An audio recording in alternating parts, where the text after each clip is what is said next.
Hello friends, అందరూ ఎలా ఉన్నారు? ఈరోజు ఈ వీడియోలో చావా మూవీ గురించి కొన్ని అప్డేట్స్ అయితే ఉన్నాయన్నమాట. ఈ సినిమా గురించి ఎందుకు ఇప్పుడు మాట్లాడుకోవాల్సిన సిచ్యువేషన్ వచ్చిందంటే, రేపు సినిమాకి సంబంధించిన ట్రైలర్ అయితే రిలీజ్ అయింది. అదేంది బ్రో, ఎప్పుడో రిలీజ్ అయింది కదా ట్రైలర్, ఎప్పుడో వచ్చిందిగా సినిమా, ఇప్పుడు దీని గురించి డిస్కషన్ ఏంటి అని చెప్పి చాలామంది అనుకోవచ్చు. తెలుగులో రాబోతుంది భయ్య. రేపు ఉదయం 10 గంటలకి ఎగ్జాక్ట్లీగా రెడీగా ఉండండి అనమాట. ట్రైలర్ అయితే రాబోతుంది తెలుగులో. యూట్యూబ్ని అయితే షేక్ చేయడానికి రెడీగా ఉండండి. ఒకవైపు ఏమో ధర్నాలు జరుగుతున్నాయి అనమాట చావా గురించి. ఏం జరిగిందంటే, చావాలో కొన్ని మిస్టేక్స్ ఉన్నాయని చెప్పి దాంట్లో కొన్ని మార్పులు చేయాలి, లేదా మాకు కొన్ని కోట్లు వేయాలని చెప్పి చాలామంది ధర్నాలు చేస్తూనే ఉన్నారు. అయినప్పటికీ చావా సినిమా అయితే ఆగట్లేదు. చావా సినిమా మీద చాలామంది దుమ్మెత్తి పోస్తూనే ఉన్నారు. కానీ చావా సినిమా తలదైనటువంటి స్టైల్లో రికార్డులు సృష్టించుకుంటూ వెళుతూనే ఉందన్నమాట. మొదట చావా సినిమా ట్రైలర్ ఎలా ఉంటుంది అనేటటువంటిది మాట్లాడుకుందాం. ఆ తర్వాత చావా సినిమా ఎంత వసూలు చేసింది అనేటటువంటిది క్లారిటీగా క్లుప్తంగా ఈరోజు ఈ వీడియోలో మాట్లాడుకునేటటువంటి ప్రయత్నం చేద్దాం. చావా సినిమా తెలుగులో చూసుకున్నట్లయితే ఇప్పుడు కొన్ని మాస్టర్ పీసులు ఉంటాయి అనమాట. అవి ఒరిజినల్లో చూస్తేనే చాలా బాగుంటాయి. దాన్ని కానీ కొద్దిగా చెడగొట్టి మన భాషలో అనువదించుకున్న, వేరే భాషలో అనువదించినా కానీ దానికి ఉన్నటువంటి ఇంట్రెస్ట్ పోద్ది, దానికి ఉన్నటువంటి ఎఫెక్టివ్ పోద్ది.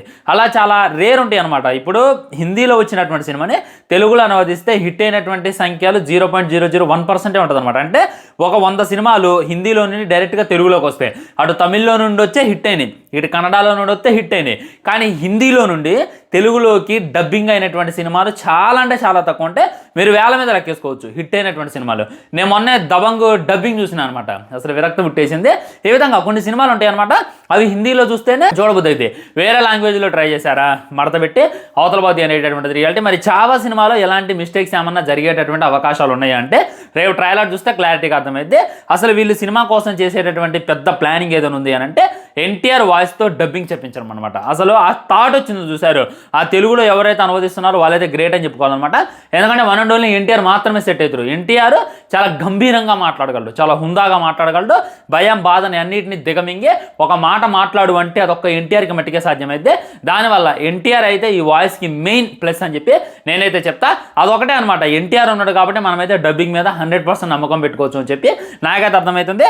అండ్ అందులో ఉన్నటువంటి సాంగ్స్ని హిందీలోనే కథా హే అమరా చావా అని చెప్పి ఒక సాంగ్ ఉంటుంది అనమాట. దాన్ని అలానే ఉంచితే బాగుంటుంది. మరి ఏమైనా వీళ్ళు తెలుగులోకి అనువదిస్తే మట్టికి కొద్దిగా ఇదే అయ్యేటటువంటి అవకాశం ఉంది. అండ్ రష్మిక చూసుకున్నట్లయితే ఎప్పుడు వేరే ఆమెకి డబ్బింగ్ చెప్పేది, కానీ ఈ సినిమాలో మట్టికి రష్మి ఆమెతో కాకుండా వేరే వాళ్ళతో డబ్బింగ్ చెప్పిస్తున్నారు అని చెప్పి బయట టాక్ అనమాట. మరి ఏమైంది అనేటటువంటిది వెయిట్ చేసి చూడాలి. వికీ కౌశల్ వాయిస్కి మట్టికి మనకైతే తిరుగులేదు అనమాట. ఎన్టీఆర్ అన్న మంచిగా డబ్బింగ్ చెప్తున్నాడు కాబట్టి మనకైతే 100కి 100% వర్త్ ఉండేటటువంటి అవకాశం ఉంది అని చెప్పి నాకైతే అనిపిస్తుంది. ఫ్రెండ్స్, నేనైతే చావా ట్రైలర్ కోసం అన్నా, చావా సినిమా కోసం అన్నా ఎందుకు ఇంతగానంగా వెయిట్ చేస్తున్నానంటే, వాళ్ళు మన తెలుగుకి అయితే రెస్పెక్ట్ ఇస్తున్నారు. అది అనమాట. శంభాజీ మహారాజ్ చూసుకున్నట్లయితే చాలామంది నాకు క్వశ్చన్ చేస్తున్నారు అనమాట. చాలామంది అసలు శివాజీ మహారాజ్ గురించి ఎందుకు నువ్వు ఎక్కువ మాట్లాడు, చావా సినిమా గురించి నువ్వు ఎందుకు ఎక్కువ మాట్లాడు, ఆయన ముస్లింకి యాంటీ వెళ్ళిండన్నా, ఆయన మొఘలుకి యాంటీ వెళ్ళిండన్నా అని చెప్పి చాలామంది నన్ను అయితే క్వశ్చన్ చేస్తున్నారు. ఫ్రెండ్స్, చాలామంది శివాజీ మహారాజ్ని, శంభాజీ మహారాజ్ని మరాఠా అంటున్నారు. అది 100% తప్పు. హిందువులకి సొంతం అంటున్నారు. అది 100% తప్పు. ఆయన యూనివర్సల్ అని చెప్పి గుర్తుపెట్టుకోండి. ఎందుకంటే ప్రతి ఒక్కరికి కూడా ఆయన ఒక గొప్ప మహారాజు అనేటటువంటిది గుర్తుపెట్టుకోండి. శివాజీ మహారాజు కత్తి పట్టుకొని నడుస్తున్నప్పుడు ఆయన వెనక కత్తి బట్టి నిలబడిందే ఒక ముస్లిం అని చెప్పి గుర్తుపెట్టుకోండి.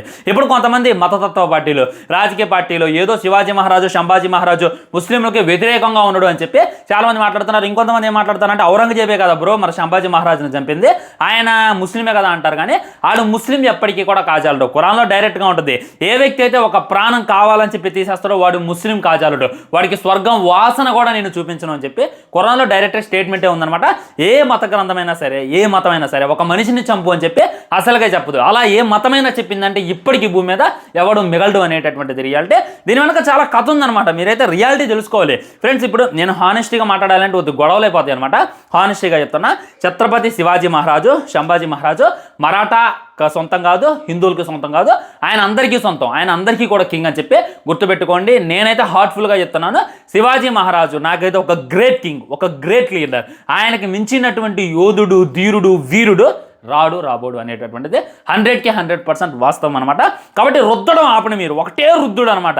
ఆయన చూసుకున్నట్లయితే హిందువుల కోసం పోరాడండి అది ఇది అని చెప్పి నేను కొన్ని లాజిక్స్ ఉన్నాయి అనమాట. సినిమా రిలీజ్ అయ్యాక దాని గురించి మాట్లాడేటటువంటి ప్రయత్నం చేస్తా.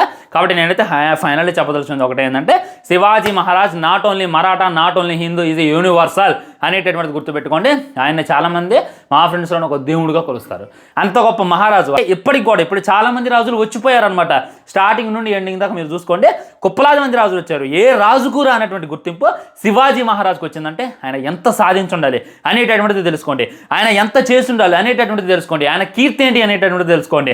ఒక ముస్లిం స్త్రీని ఆయన ముందుకు తీసుకొస్తే ఆయన తిట్టిందనమాట. అసలు మీకు బుద్ధి ఉందా అని చెప్పి ఆయన సైన్యాన్ని తిట్టి ఆ ముస్లిం తల్లికి వెళ్ళి, తల్లి నేను నీ కడుపును పుట్టుంటే ఇంకా అందంగా ఉండేవాడిని అని చెప్పి ఆ స్త్రీని తెసిపోయి అప్పచెప్పొచ్చిండు. అది మనకి శివాజీ మహారాజు, ఛత్రపతి శివాజీ మహారాజు నేర్పింది. గుండెలు కుద్దుచుకొని పిడికెలు బిగించి చెప్పొచ్చు, జై ఛత్రపతి శివాజీ మహారాజు. నేనైతే నిజం చెప్తున్నా, ఆయన లవ్ చేసినంతగా, ఆయనకి రెస్పెక్ట్ ఇచ్చినంత ఇంకే కింగ్ కూడా రెస్పెక్ట్ ఇవ్వను అనేటటువంటిది రియాలిటీ. ఇంకోటి ఏంటంటే చావా సినిమా ఎంత వసూలు చేసింది అనేటటువంటిది క్లారిటీగా మాట్లాడుకోవాలంటే ఇప్పటిదాకా 600 కోట్లు అయితే వసూలు చేసింది. నిజంగా స్టార్టింగ్లో అయితే కొద్దిగా స్లో అయిందిలే, కానీ సినిమా వచ్చేసరికి మామూలు పికప్ అందుకోవాలి. అబ్బా ఎక్కడ లేని పికప్ అయితే అందుకుంది. భయంకరమైనటువంటి కలెక్షన్స్లో అయితే దోసుకెళ్తుంది. ఒక హిందీలోనే రిలీజ్ చేశారు, ఏ లాంగ్వేజ్లో రిలీజ్ చేయాలా, పాన్ ఇండియాలో రిలీజ్ చేయాలా, నార్త్ సైడ్ ఎక్కువ థియేటర్లు ఇచ్చి మరి రిలీజ్ చేశారు.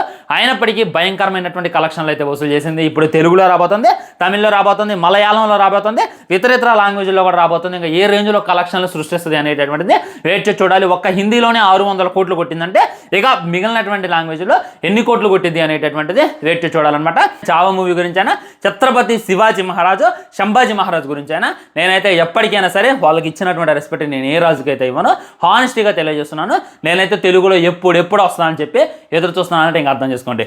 ఉంటా మరి బాయ్. దీని మీద మీ కామెంట్ ఏంటి అనేటటువంటి తప్పకుండా తెలియజేయండి. లైక్ చేయండి, షేర్ చేయండి, ఛానల్ సబ్స్క్రైబ్ చేయండి. వందే మాత్రం. జై హింద్. నమస్కారం.